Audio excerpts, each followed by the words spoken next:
because I just didn't realize, man, how much I missed Campaign 1 and just how nostalgic it made me feel. It's like we said, guys, this show's been going on for years and years now, and as someone who's watched since the beginning, it's really weird because hearing those characters again and seeing everything going on with Whitestone really brings me back to all those years ago. I think I was just like a sophomore in college whenever the beginning of Campaign 1 was going on and I was watching live. I can still remember it to this day, and it's just weird, man. It just put me in a weird headspace, and yeah, nostalgia's a hell of a drug, isn't it? Last night's episode of Critical Role might be one of my favorite episodes of all time, and is sure one of the most special episodes in the show's running history. Why? Well, because we got the Vox Machina crossover that we've all been waiting for, and wow, was it even better than I could have imagined. That's right, today in Fraud on the Telly, we are breaking down everything that happened in Critical Role Campaign 3, Episode 36, where we got the return of some of our most favorite characters from all of Vox Machina. As well, Belltales continue their quest to revive Laudna, and we got copious amounts of Campaign 1 Easter eggs. As always, if you enjoyed the video, make sure you witch bolt that like button, follow up with a Hexblade's Curse to the subscribe button, and don't forget to ring that tiny bell so you never miss a video. Last night was probably my most anticipated episode of Critical Role in the show's entire history. Why? Well, because there was a lot of anxiety and worry within the fan base about how Matt Mercer was going to handle Laudna's revival while bringing in characters from Campaign 1. Our episode begins as our characters step out of the Sun Tree with Keyleth, who proceeds to take them to Whitestone Castle to meet the Lord. Yes, the Lord is Percy Dorolo, and wow, was it a blast from the past walking through these streets and Matt just playing Keyleth. Can we just take a second and admire here how good Matt's Keyleth and basically all of his renditions of Campaign 1 characters are. We're going to get more into detail of that later, but wow, is this guy something else. On our way there, Matt sprinkles a variety of Easter eggs from Campaign 1 throughout here. A lot of the characters that we're going to see here are reoccurring characters, and it was really fun trying to figure out which ones.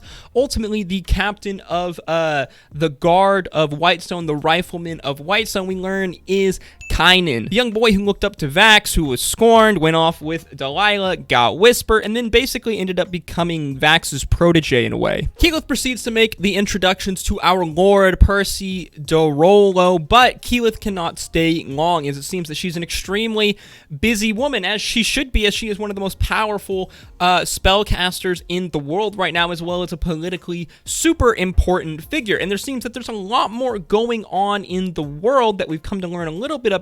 Besides the seemingly important events with Ruidus, the Apogee Solstice is a huge event for both sides of good and evil, as worshippers of both betrayer gods and prime deities will use this time, this thinning of the layers between the planes, to perform vast works of magic, some good and some potentially evil. So it's really interesting seeing these really high-level characters that Matt is playing having to deal and balance these situations. Matt's Keyleth really is so good. I love that he kept a lot of her kind of innocence and her jovial kind of nervous nature about her. She's much more mature and powerful and confident in her power, but these little character kind of kernels that make her what she is, especially kind of her nervousness and social awkwardness, were still there, and I absolutely love that. It really warmed my heart seeing the cast reaction to Keyleth as well as the rest of the Vox Machina characters. Party quickly fill Keyleth in on the goings-on of Ruidus. Keyleth, though, like we said, has to leave, as apparently there's some rogue Ashari tribe in Isildur that's causing problems. This is most likely Pyra, and if I had to guess, this is going to be our link-in for Ashton's backstory, so keep your eye on this in the future. Finally, we see our sweet boy Percy, who has now become a bit of a hard, colder, older man, at least from his exterior, but that seems to melt away when we get a look at one of his daughters, Gwendolyn. A lot of the fan base was very confused why one of Percy's children is a tiefling and has demonic blood of some kind. Well, this is because of a certain deal with the devil that Percy made way back in Campaign 1, and this is just the debt that he's owed being paid. These interactions were adorable. I love seeing this kind of warm side of Percy that's brought out by his child, as this was a side of Percy that we didn't see a lot. So we can see in his age, he's still this kind of guarded person, this damaged person that he once was, but he's come to know love, happiness, and family, and it just makes me happy to see that for Percy. If you couldn't tell, Percy's one of my favorite characters of all time in Critical Role. Go peep my tier list if you want to see the rest of those. The group began to negotiate with Percy. Things seemed to be going pretty well with the endorsement of Keyleth until they mentioned the elephant in the room and Laudna's very odd links to Delilah, and the fact that Percy himself has seen Laudna before hanging on that tree all those years ago. Like we predicted, Percy is immediately put off by this, as this guy is extremely trauma-scarred by this woman, Delilah. Let's not forget all of the horrible things that she's done to him. Besides murdering his entire family, completely destroying his homeland, attempting to kill him and his wife at his wedding, as well as summoning Vecna and trying to end the world. Yeah, these are just a few things to say the least, and why Percy might be a little bit precautious with bringing Delilah back in any retrospect. Though the decision is not entirely up to Percy, though, as he says we must consult the person doing the magic. Cue another Vox Machina crossover, baby. Who else but our holy gnome of all holy gnomes, Pike Trickfoot. While we're waiting for Pike to arrive, we are greeted to another Vox Machina cameo crossover, as it seems Vex is returning from a hunting trip with her other children, Gwyn, Vax, and Leona. I love the little banter between the children. It's absolutely amazing. I love Matt's mannerisms as Vex. His Vex is so good. I really, really enjoy his Vex. I'm just going to rank real quick who I thought was the best of Matt's kind of performances as Vox Machina. It goes Pike, Vex, Percy. I feel like Percy's accent was a little off, but this really didn't bother me that much, as I felt like his character motivation and everything he said really screamed Percy to me, especially this refined older Percy, as we have to remember, Percy is the only one out of these guys that actually physically age. His lifespan is much shorter as a human than Vex's and Pike, and because of his history, he's naturally going to be a little more guarded. Eventually, Pike arrives, and the group explain just exactly what is going on with Laudna and how Vox Machina knows her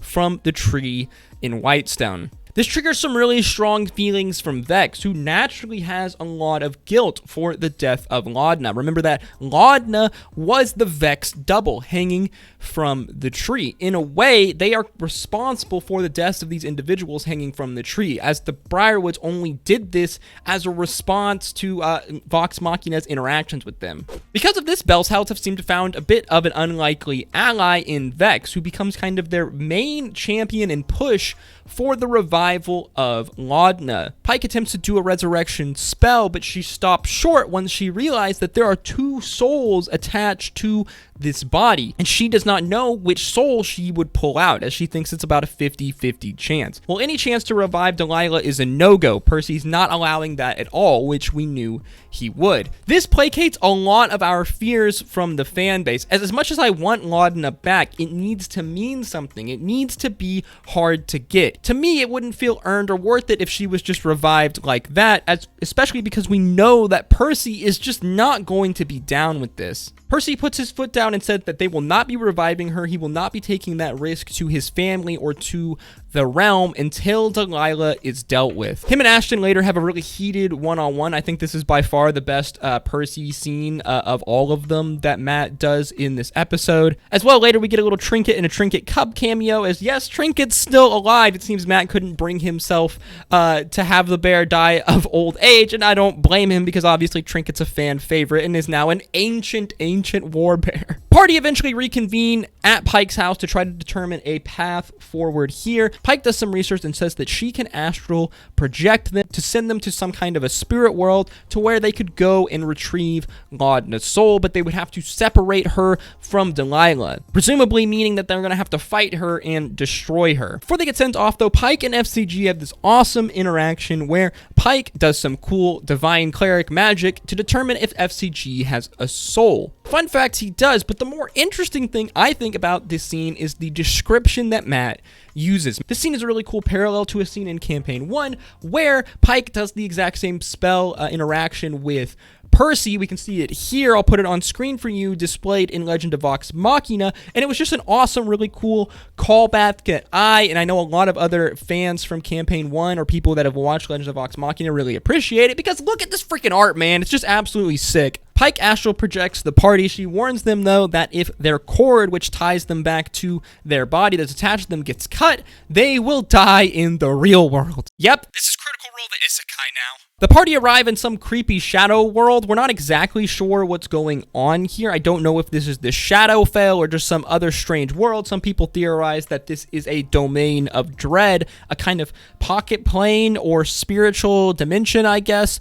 which is only reserved for really evil, horrible people. They journey forth, coming across a strange kind of cabin in these weird rock woods. This cabin is the cabin that Laudna set up outside of Whitestone shortly after she came back to life all the way back in Campaign 1 days. From here, the group hears strange whispers, what kind of sounds like a mob, the yelling of a witch. We must burn her. We must kill the witch. They're referring to Laudna. This is Laudna's past that we are experiencing. All of a sudden, her little shack gets set on fire, and these strange wraith-like creatures appear. The fight breaks out. The group handle it relatively well, using some of their resources, but not taking too much damage overall. If you know anything about Matt Mercer, this is what he loves to do. Matt loves to throw a small fight right before a big boss battle. He does this because instead of making the boss battle super OP, obviously he makes it challenging, he does his best to try to sap as many resources as possible from the party before they face off with the fight. This is something that Matt's been doing throughout all campaigns, and definitely a handy little tip that dungeon masters can take from him if you want to set up a little bit of a harder challenge for your party. After defeating these wraith creatures, or whatever they are, they manage to stop the fire on Laudna's shack. They roam around in it and discover a strange hidden tunnel that goes beneath the shack. Chetney worms his way in to discover a strange, almost shadow-esque parallel to the city of Whitestone. The Great Sun Tree still sits within this strange shadow version of the city, but all of its leaves are gone. It is leafless, and it looks dead and withered. And this is where our episode ends. It seems that we're going to be kind of retracking a lot of kind of Laudna's memories and potential backstory here in whatever strange realm we're in, as that seems to be the story that Matt is giving to us, which frankly I freaking love. It's really cool getting to re-experience kind of what Laudna went through, and it really makes you sympathetic to all of the horrible things that's happened to poor Laudna throughout her life, man. She might be the most tragic character in all of Critical Role history. As well, it seems that a fight with Delilah is on the future cards for our party, a fight for Laudna's soul. Very curious to see how that plays out. How hard is Matt going to make this fight? Just what is this strange world that they're in? Is this a domain of dread? If it is, this does not spell good news for our party. Is this the Shadowfell, and somehow this is linked to greater events that are happening throughout Exandria? We really just don't know. I'm really happy and pleased with this episode. The first half, everything before they astral projected, was just so it was just so good. As someone who's watched this show for years now, it's been part of my life for so long now, I didn't realize just how emotional and how actually super invested I was. I couldn't help but just feel giddy and kind of ecstatic watching Matt bring in old characters, and the way that he did it was just so respectful, so well done, so well thought out. I really think he played every character down to how maybe the PC themselves would have actually played them, everything that we know about these characters. I love seeing the interactions between them all. I'm very happy with how it seems that Matt is handling Laudna's resurrection. It's not just given to the parties, they must earn it in very Matt Mercer fashion. And I really hope he makes the challenge of getting Laudna back appropriate for just how vast of a request that it is in the world. There was a bunch of other little campaign 1 spoilers, like Percy's gas mask still hanging in his office. That really hit me in a place when Matt was describing that. Percy, like I said, is one of my favorite characters in his Briarwood arc and everything that happened between him and Orthax. It's just so good, man, and so integral to Percy. So the fact that he would keep the gas mask as a reminder of what he once was and what his anger and his hatred transformed him into is just really powerful. It was really overwhelming being back in Whitestone. Matt was throwing Easter eggs at us left and right, like the Slayer's cake, as well mentioning the clock tower that Percy built in Whitestone, which tells the story of Vox Machina elaborately through it as it ticks through the time. I really hope the cast spends some more time in Whitestone or maybe even in Taldore over the next few episodes, but I know that with the huge events coming with the Apogee Solstice, it's likely that we will get further Vox Machina cameos, maybe even some Mighty Mine cameos down the line. Let me know what you thought of Critical Role Campaign 3, episode 36 in the comments down below. Personally, I'm probably about to rewatch the first half of the episode here in the next hour or two just to relive that experience again, because I just didn't realize, man, how much I missed Campaign 1 and just how nostalgic it made me feel. It's like we said, guys, this show's been going on for years and years now, and as someone who's watched since the beginning, it's really weird because hearing those characters again and seeing everything going on with Whitestone really brings me back to all those years ago. I think I was just like a sophomore in college whenever the beginning of Campaign 1 was going on and I was watching live. I can still remember it to this day, and it's just weird, man. It just put me in a weird headspace, and yeah, nostalgia's a hell of a drug, isn't it? As always, guys, if you enjoyed the video or learned something new, make sure you like, comment, and subscribe. Let me know your favorite moment from last night's episode of Critical Role in the comments down below. As always, I hope to see you in the next video. Stay safe out there. Peace, love, adieu.